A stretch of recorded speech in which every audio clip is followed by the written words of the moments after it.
Hey, how's everybody doing? It's your boy Airboy, and I'm back with another FanBoyAaron review, and this time I'm going to be taking a look at the Transformers EarthRise Deluxe Class WheelJack, the next chapter of the War for Cybertron trilogy in the Generations line. And before we take a look at WheelJack, we'll take a look at his box. As you can see, it's quite a bit different from the Siege stuff. Sort of. I think it's the same basic concept, but, you know, visually, there's some... You can tell the difference in the boxes, okay? And there's a nice bit of artwork of WheelJack. There on the side. On the other side, a big ol' cluster featuring a bunch of different characters. I am fairly certain all the characters you see here will have their own figures in this line. I know for a fact RC is going to get one. Underneath, nothing worthwhile on the back. Got your product shots. Sorry about that flash there. I'll turn that off for a second. Actually, it's probably better off to have that on. Anyway, he transforms in 18 steps. There is no bio, surprisingly. Okay, well, only thing left to show off is a neat little gimmick with the box. Every EarthRise figure comes with this little red thing. I think it's something to do with the original G1 toys. They had this gimmick, I think. Alright, well the box, it's like a interstellar map, and if you hold this up in the right place, it'll reveal a planet, and WheelJack's is... what is that? Antilla? Or is that Ampilla? I don't know what the significance of that is, but hey, it's something interesting. Keep this stuff aside.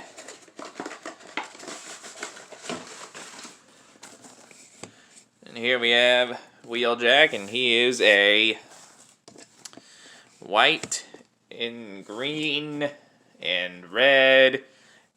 He's just a white race car. If I remember right, I think he's a Pontiac, I think? I don't know. I don't really know cars. But overall, it is a nice car. I'll give it that. It's a decent looking vehicle form. I do love how this looks. Lots of nice... what little paint there is on this does look very good. Very reminiscent to the G1 design. Now, I myself, I'm not the biggest fan of the G1 stuff, with only a handful of exceptions, WheelJack being one of them. So that said, I will say this is one of the better WheelJack figures I've ever seen. It's not perfect. That little paint mishap there on the windshield, but, you know, no biggie. You got stickers. What do they say? Okay, I don't think those are actual companies or anything. You got the little Autobot symbol right there. One on the roof. Back of the vehicle. The underside. Can't really see much robot stuff except for his head and hands. Pretty clean looking car. Rolls decently. And he does have one little accessory. If I can get the camera to work. He comes with this little rocket launcher. Done in a gunmetal gray paint. It's white plastic with gunmetal gray paint on it. And, yeah. It's not bad. You can store it on the vehicle. You just plug the port into that hole there. And there you go. We're going to go ahead and remove it. Get the vehicle comparisons out of the way. I have got to get some better lighting. Work. There we go. Alright, now for comparison, here he is next to the Siege Blue Streak. And this figure, the exact same design as Prowl, Barricade, and Smokescreen. So really you got 4 different figures compared to WheelJack here.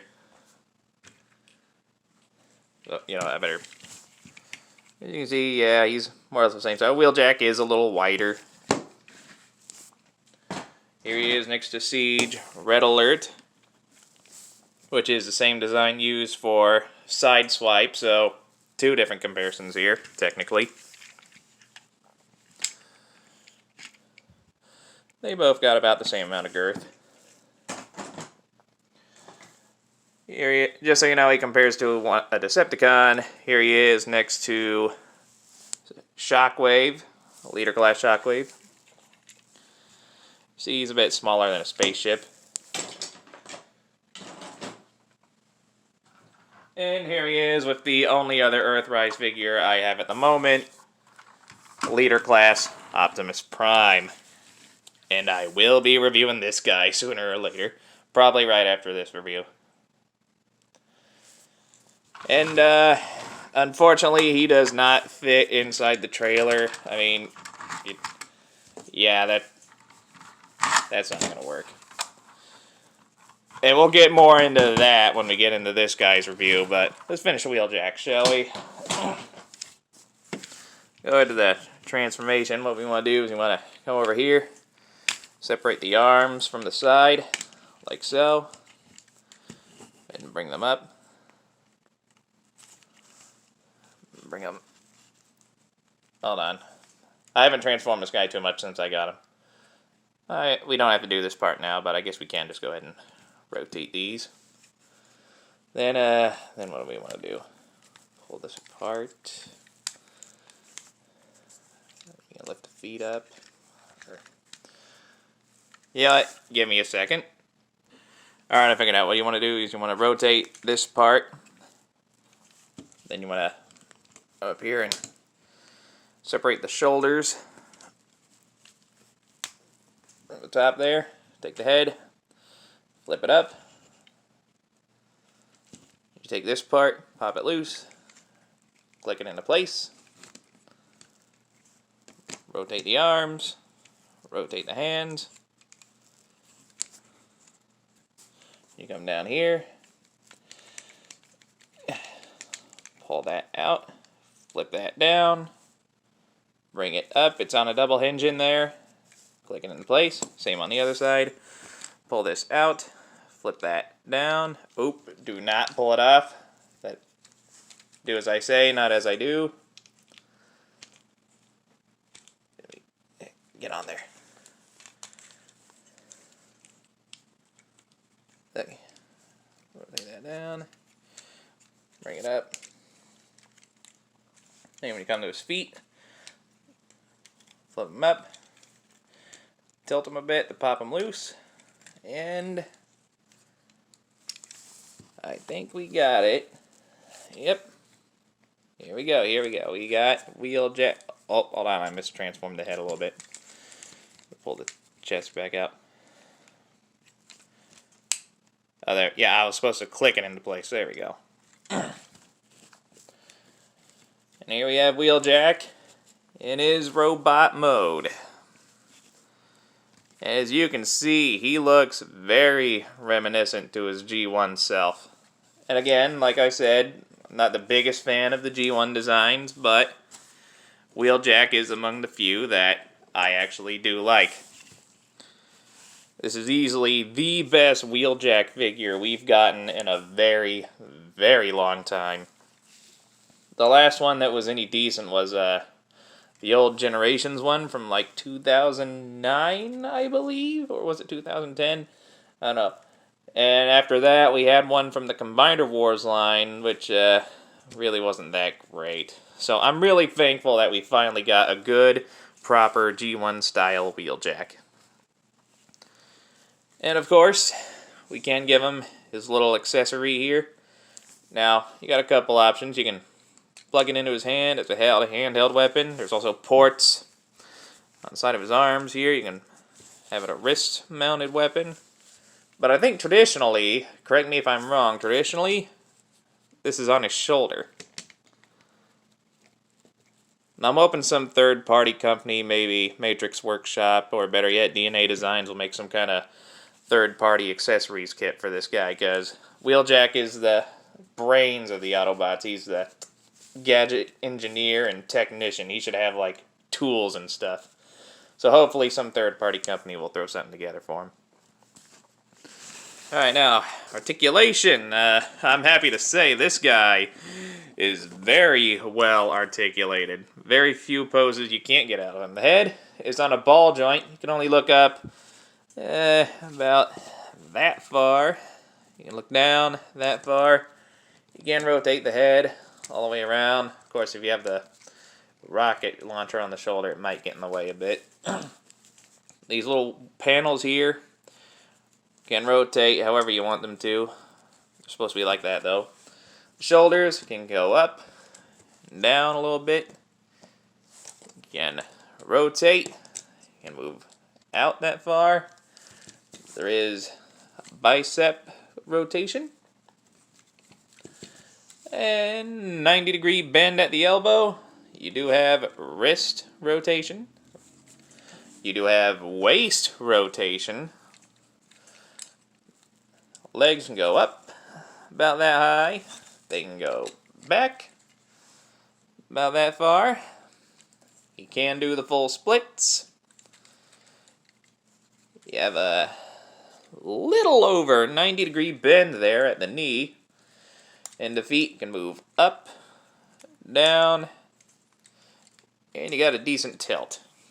So yeah, this guy, with a few more accessories, you can make him look pretty impressive on a shelf. You can get a lot of really good poses with this guy.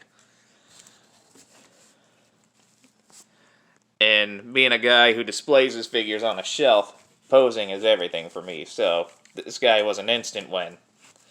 Good design, good articulation. The only real complaint I have with him is his lack of accessories. But again, I'm sure some third-party company will fix that.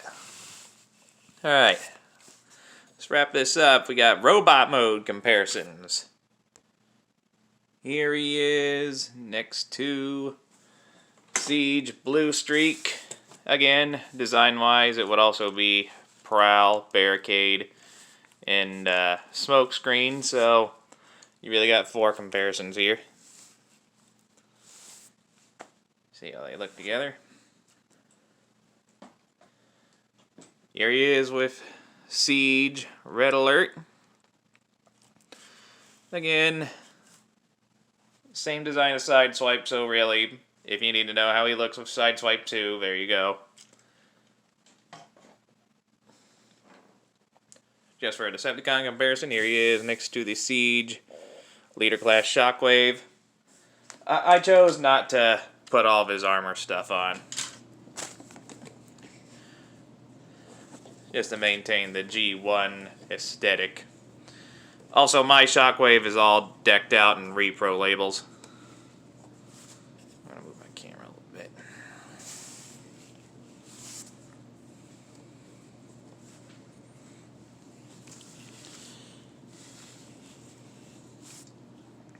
The light is driving me nuts. There we go.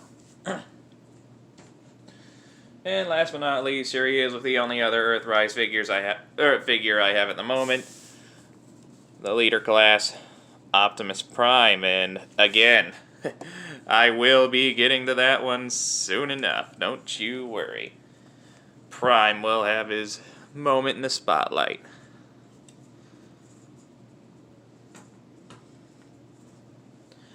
Alright, now, final info and thoughts. Now, as he stands at about 5 inches, and at the time of release, he's going for a little over $20, maybe less. And is he worth picking up? Yes, he is. If you are a fan of G1, I would strongly recommend looking into the upcoming EarthRise figures. Very reminiscent to the G1 designs. Very accurate to the old school cartoon. And WheelJack is no exception. He looks like he just jumped right out of the TV. So does Optimus. Again, I will be getting to him soon enough. And WheelJack. He's a damn near perfect figure. I like the design. Everything seems sturdy. My only real gripe with him is I wish he had a few more accessories. But other than that, he's a really good, well-designed figure. If you can find him, I recommend you pick him up. And this has been the Transformers Siege or EarthRise Deluxe Class WheelJack. If you enjoyed the video as much as I did, hit that like button, leave a nice comment, enjoy the rest of your day, and join me next time when I'll be going over Optimus Prime. Ooh, I'm looking forward to this. And I'll catch you all then. Bye-bye.